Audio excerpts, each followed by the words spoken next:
It's Sunday, and it's Game 2 of the RoughRiders series against the Midland Rockhounds, and we're joined by RoughRiders manager Jason Wood. A busy day here. Let's get to the roster news right away. Joey Gallo, Alex Gonzalez joining the team. You must be pretty excited to see these two guys. They've drawn a lot of praise and a lot of buzz, and it must be nice just to see them on your roster here at the same time.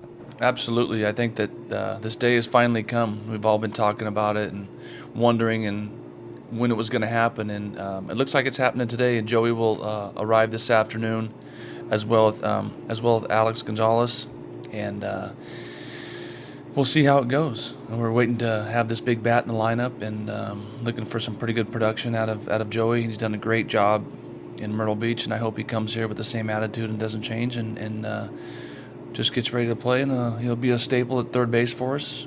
And to have Chichi Gonzalez in the rotation, who will probably start on Tuesday. Had Chichi last year, great pitcher, and looking forward to seeing what he has to offer. Yeah, you did have Chichi at the end of last year. This will be your first time having Gallo on your team. Just from your impressions of seeing him in spring training and the reports that you've seen, what are your thoughts on what he can bring? Obviously, tons of power. Yeah, the thing about it is, we all know that he's got power, and to see some of the things that he's done in the Carolina League this year, and as far as plate discipline, hitting with average, of course he's hitting with power as well, playing some good third base, running the base as well. He's growing, he's maturing, and this is something that's going to be a pleasure to be around, and I'm fortunate for that. I just want to keep him going and keep him progressing, have him keep developing, and who knows what will happen at the end of the year. And you know Myrtle Beach firsthand from having been there for 3 seasons. It must be even more impressive, the kind of numbers that he put up in that ballpark and in that league generally favors pitchers very much so. Absolutely. I really believe that it's more of a pitcher-dominated league. But when you get a guy like Joey Gallo who goes in there, and some of the stories I heard of some of the balls that he's hit and where he's hit them, being there for 3 years, I didn't see it happening. So I'm kind of anxious to see some of that power show up, and I'm sure that it will. And it's good to see the first half that he's had. It should be a lot of fun. Let's talk about a guy on your team who's been on the team all season long, Alec Asher. On Friday, a tremendous start, certainly one of the best that we've seen.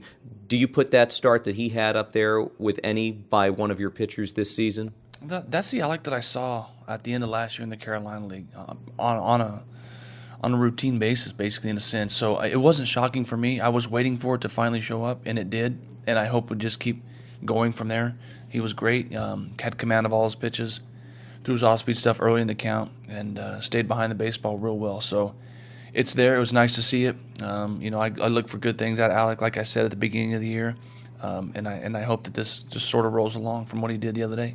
Earlier this season, Luke Jackson took a perfect game, 1 out away from the 7th inning. This time, Alec was 1 out away from getting into the 6th inning with it. What is the feeling in the dugout, and when something like that is going on, is it something that guys are aware of, that they know? And what's the feeling when, that first guy gets on? Yeah, I think, after 3 or 4 innings and he's rolling along the way he is and pounding the strike zone and there's a bunch of zeros up there on the board, I think everybody's really aware of it. The dugout sort of gets quiet. It's obviously nothing that you talk about.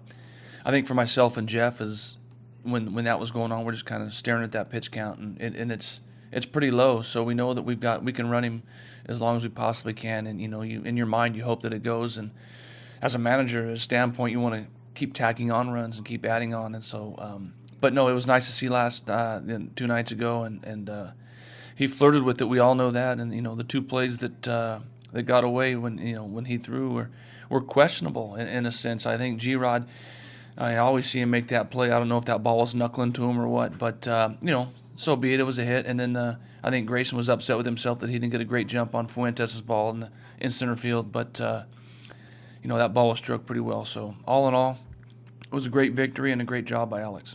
Wilder Rodriguez had a big game that night. He had 3 hits. He had 4 hits in the game the Saturday before that. You don't always expect a lot of offense from Wilder. It's a lot of the tutorship that he does with some of the younger guys, and of course excellent defense. But it is nice, I'm sure, to get the offense when he provides it like the way he has really ever since he came back from Round Rock. Yeah, not expecting a whole lot out of G-Rod, but as far as giving us just a good at-bat each and every time, and that's something he does. He's a veteran-type player that is not afraid to hit with 2 strikes. He's got a little bit of speed, but his on-base percentage is great, and that's really all I'm looking for as a manager, to get him on base and to set up for the boppers we got behind him. He's done a great job, and it's fun to have G-Rod out there, and he's a leader in more ways than one. The way his actions are, the way he goes about his business, his work ethic, and to see the leadership that he has amongst the Latin players is really nice. We're coming down the home stretch in the first half of the season. 9 games remaining. You are in first place. Midland is the team right behind you. This is a big series. Last time that you guys play here at home, next 3 games before you go out on the road. Does that enter your frame of mind or your consciousness, or what you tell the players when, hey, it's getting down to crunch time and this is the team you're competing directly with? I think the message that I try to get across is the same one that I have the entire year from day one is go about your business and try to win the series. And it's going to stick with that, even though where we're at in the standings today and who we're up against and who we finished the first half against, which is the Midland club who's chasing us, obviously. Just the message that I need to send is work for one another, get that line moving in the dugout, get that next guy up, work for the next guy, and try to win the series. And that's something these guys have done all year. They pull for one another, so that's the route we're going to take, and we're going to go with it. As always, Jason, thanks so much for the time. Best of luck out there today and here for the rest of the week moving forward. All right, Alex, thanks a lot. That's RoughRiders manager Jason Wood. We're back right after this on the Frisco RoughRiders Baseball Network.